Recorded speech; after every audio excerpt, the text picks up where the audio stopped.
Hi everyone, I hope you all are having a great time. Today I'm going to share my experience of using this Class D mono amps by Fosi Audio, retail for under $300 for a pair of them. It comes with 48 volt 5 amp power supply. Based on that power supply, it can put out 120 watts at 8 ohm load, 160 watts at 6 ohm, and 240 watts at 4 ohm load. So XLR input signal to noise ratio is 101 decibel and RCA is 93 decibel. So when I try RCA cable, it's okay, but when you switch it over to XLR, it totally worth doing it because the sound quality is clearer and cleaner. These V3 mono amps are using Texas Instrument TPA3255 chips in there with Texas Instrument NE5532 op amps, so you can switch around if you like to play around with it. Op amp that they use in this V3 mono is, it could be more than 30 years old design. They've been producing that for a very long time. Power output and signal to noise ratio is pretty decent.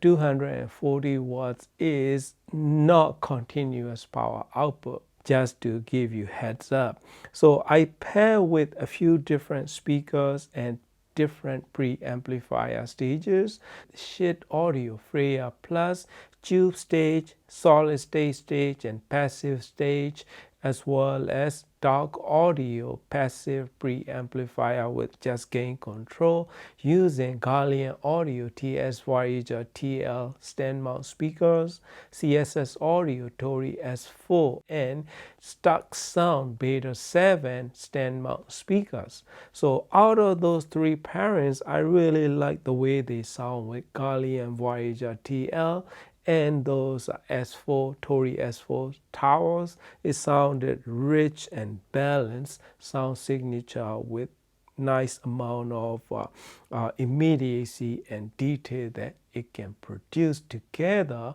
using that Freya Plus tube preamplifier stage. But if I switch it to solid state on that Freya Plus, I did not like the way they sound together, so I only kept on using with tube preamplifier stage and this V3 monos combination.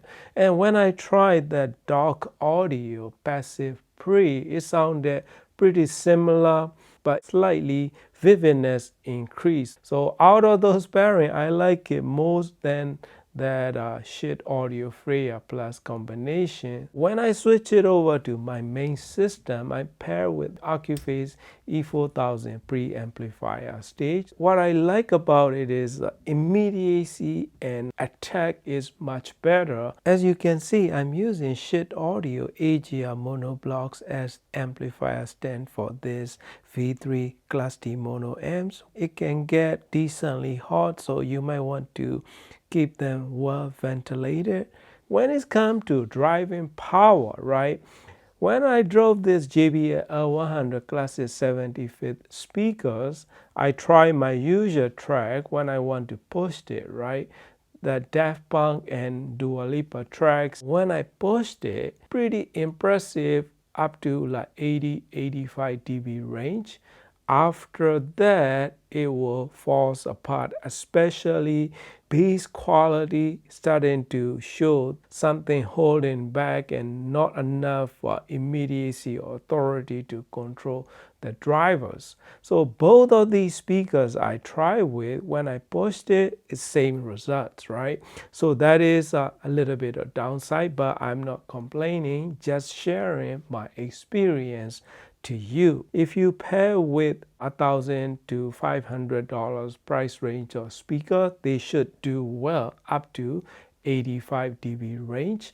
After that, it may not be the best in terms of sound quality. It has a good amount of power output, but to control this 4 ohm 12-inch driver, I don't think it has enough power to give me satisfyingly deep and rich with nice dynamic attacks with very chest thumping bass quality.